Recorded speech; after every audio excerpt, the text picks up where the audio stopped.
የምደውለው እኔ ብቻ ነኝ ማለት ነው። ገባ አይደለ? ካለበለዚያ ግን ስልክን ነው የማጋይልል። አብርሃምና ውሽሚት ሩታ አዲሱ ቤት መግባቷን አስመልክተው ሊጠይቋት መሄዷን ሰሞኝና ግራ ገባኝ። እንዴ እንቺ ልጅ ለምን አርፋ ተቀመጠች ነው?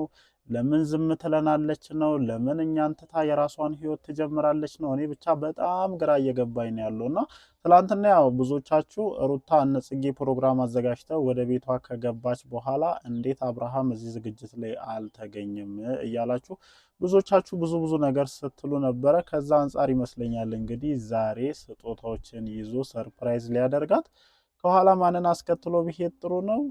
ሰከንድ ዋይፍ ሁለተኛ ሚስቱንና እኔ የሆነ ሆም ብላችሁ ምናምን ልጅቷን ነገር የምትፈልጓት ምን ሲል አይመቸን ጭር ሲል አንወድም እየሆናችሁብኝ ነው እግዚአብሔርን።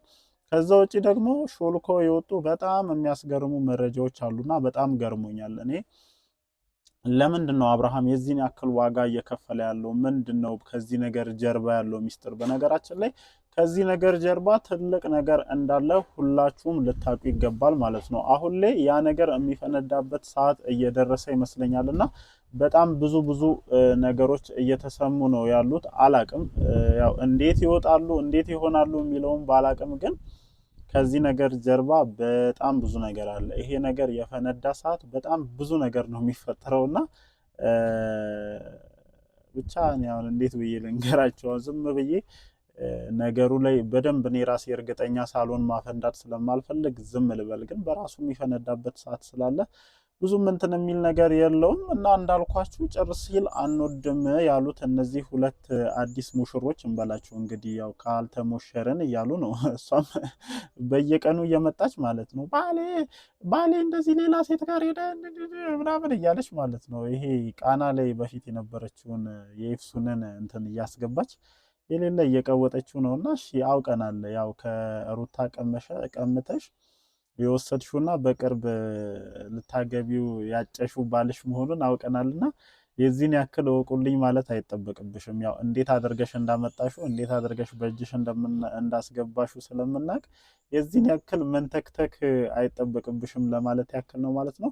ለማንኛውም ግን እንዳልኳችሁ ትላንትና አብርሃም አለመኖሩን ተከትሎ በጣም ብዙ እንትኖች ነበሩ። ቢያንስ እኔም ብዬ ነበረ ቢያንስ እሺ ይሁን ከዛችኛዋ ጋር መሆን መብት ነው እንትን የሚል ነገር የለም አይደለም። እኛ ሩታም አምናበት የራሷን ህይወት መኖር ጀምራለች። ግን ደግሞ እንደዚህ ቤት ስትገባ ቢያንስ መገኘት ነበረብህ። ቤቱ እየገባ ያለው ያንተም ልጅ ጭምር ነው ምናምን ብለን ብዙዎቻችን ሀሳብ ሰጥተን ነበር። ያው ብዙ ሰውም በእነሱ በለቀቁት ቪዲዮ ኮመንት ሴክሽን ላይ ገብቶ በጣም ብዙ ነገር ሲል ነበርና ያ ነገር ይመስለኛል ብቻ አላቅም። ዛሬ አስከትሏት ከጀርባ ሄዷል የሚል ወሬ ሰሞኝና ብቻ በጣም ገርሞኛልና ጭር ሲል አንወድም እየሆናችሁብኝ ነው። በቃ እኔ ሳትፈልግ ልጅቷን ሌላ እንትን ውስጥ ተከቷታላችሁ። እስኪ ተረፍበት። በቃ አዲስ ቤት ነው አይደል የገባችሁ? ተረጋጋ፣ ተረፍበት፣ የራሷን ላይፍ መኖር ተጀምርበት ምናምን። በቃ እስኪ ተረጋጋ፣ ቢያንስ ጊዜ ኑራት እስኪ እዚህ ተሰብስባችሁ አንድ ላይ እኔ እኮ እግዚአብሔርም ማለት ነው ጋይስ የሆነ አብሯት ሊወልዱ አብሯት ሊታረሱ የመጡ እኮ ነው የመሰለኝ። እሷ ቡታጀራ ገባች አንድ የቀረ የለም። እሷ አዲስ አበባ ገባች፣ ይኸው እግሯን ተከትለው አንድ ማን ቀርቷል? እስኪ ሰላም ስጧት ለዚህ ልጅ እግዚአብሔርን ብቻ አይገርምም? ግን አልታዘባችሁም? የእውነት እስኪ እናንተ እውነት እኔ እንደው እንትን ያለ ነገር ካወራሁኝ ፍረዱኝና እሷ እግሯ ከአዲስ አበባ ተነስቶ ቡታጅራ ስትመጣ አንድ የቀረ የለም አዲስ አበባ ላይ ማለት ነው፣ ከነጽጌ ውጪ ማለት ነው። ያው እነሱም ያው ፉል ፎከሳቸው እዛ አዲስ አበባ ላይ ስለሆነ ነው ኑሯቸውና እግሯን ተከትለው እግር ብለው መጡ። ንግስቷ መባሏ ታዲያችን ልጅ ሲያንስባት አይደል? እግዚአብሔርን ንግስት ንብን እንዴት ነው ሌሎች ንቦች ተከትለው የሚሄዱትና ብዙ ጊዜ ከንብ ቀፎ ውስጥ ያቺን ንግስቷን አውጥተን ሌላ ቦታ ከወሰድናት ሌሎቹ ምንም መጠራቱን ላይ አይጠበቅባቸውም ተከተለው ምናምን ነው የሚመጡትና እንደዛ አይነት ነገር እየመሰለኝ ነው። የታዘብኩትን ነገር ያየሁትን ነገር ነው።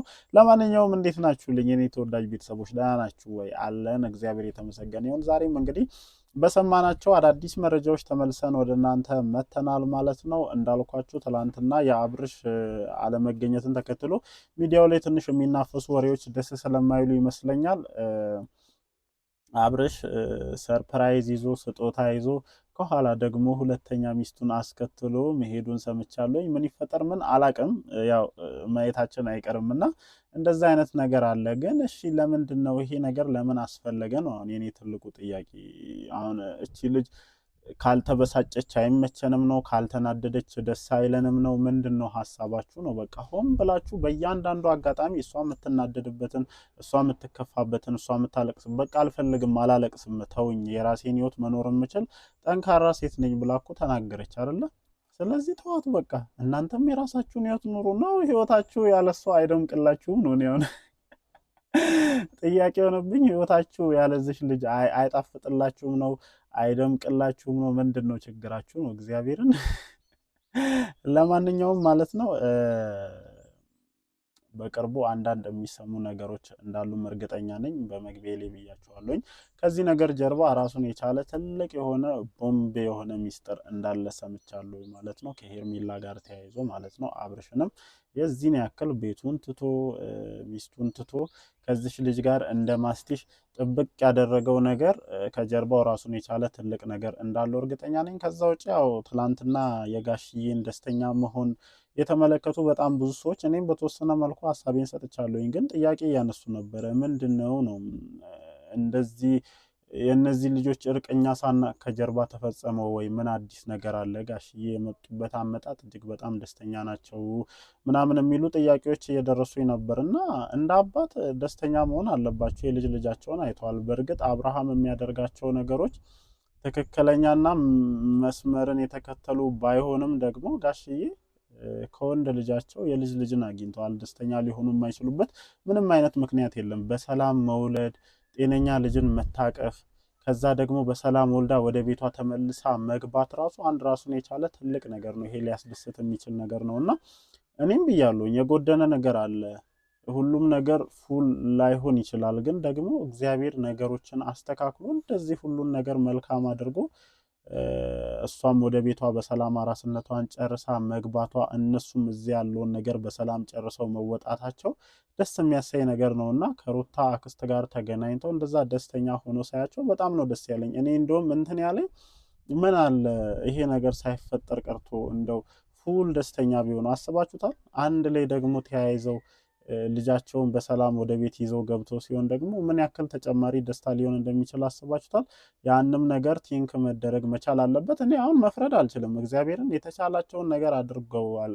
እንግዲህ አብርሽ ውስጡ ገብቶ ጭንቅላት ውስጥ ልብ ውስጥ ገብቶ እንዲያደርግ እንዲሁን ማለት አይችሉም። እንደ አባትነት ማድረግ ያለባቸውን መጣር ያለባቸውን ነገር ጥረዋል። ያው የሚቀሩ ነገሮች ሊኖሩ ይችላሉ እንደ ሰው፣ ግን ደግሞ በቃ መደረግ ያለበትን አድርገዋል። አሁን ላይ አብርሃም በሁሉም ነገር ጥሩ ቦታ ላይ ስለሆነ ምናልባትም ጋሽ የሚሉትን ነገር ላይቀበላቸው ይችላል፣ ላይሰማቸው ይችላል። ግን ደግሞ የፈለገ ነገር ቢኖር እንደዚህ ሁሉንም ነገር በሰላም ጨርሶ ልጆቹን ወደ መጡበት መመለሳቸው ራሱ አንድ ራሱን የቻለ ትልቅ ደስ የሚል ነገር ነውና ጥያቄ የተነሳ ስለነበር ነው። እኛ ሳንሰማ ታረቁ ወይ እኛ ሳንሰማ ምናምን ብቻ የሚባሉ ነገሮች ስላሉ ነውና ከዛ አንፃር ብታዩት የተሻለ ነው የሚል እሳቤ አለኝ ማለት ነው እንደኔ። ከዛ ውጪ ሄርሜላ የተማመነችበት ነገር አለ በነገራችን ላይ አብርሽ ጥሏት እንደማይሄድ ማለት ነውና በቅርቡ ያው እንግዲህ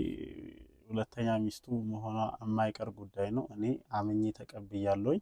እኔ ብቻ ሳልሆን ሩታም ጭምር በቃ የጀመረውን ህይወት አምናበት ተቀብላለች። ግን ደግሞ እንደዚህ የመጣችሁ ባትረብሿት የተሻለ ነው። በቃ አለ አይደለ እቺ ልጅ መኖር ትፈልጋለች፣ ደስተኛ ህይወት ይገባታል። በጣም ብዙ ፈተናዎችን ያለፈች ልጅ ናትና ቢያንስ አሁን ጠንከር ብላ ለልጇ ስትል ከዚህ በኋላ የሚኖረውን ህይወቷን እንድትኖር እድሉን ስጧት።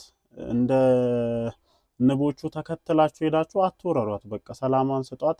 እየመጣችሁ እንዲሆነ እንዲያሆነ ምናምን ማለታችሁን አቁሙ።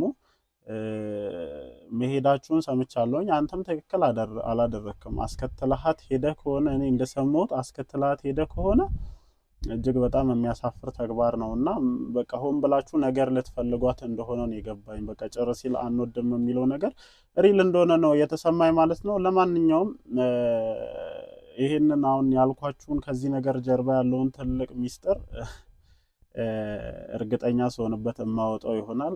የሆነ ኮሽታ ብቻ ሲፈጠር እኔ ወዲያው ነው ጣል ማደርግላችሁ። የሆነ የሰማሁት ነገር ትንሽ ኮንፊውዝድ ስላደረገኝ ነው። ብቻ ለማንኛውም የሚፈጠሩትን ነገሮች አብረን እናያለን ማለት ነው። ወዳችኋለሁ። ላይክ፣ ሼር፣ ሰብስክራይብ ማድረጋችሁን አትርሱ። ይመቻችሁ።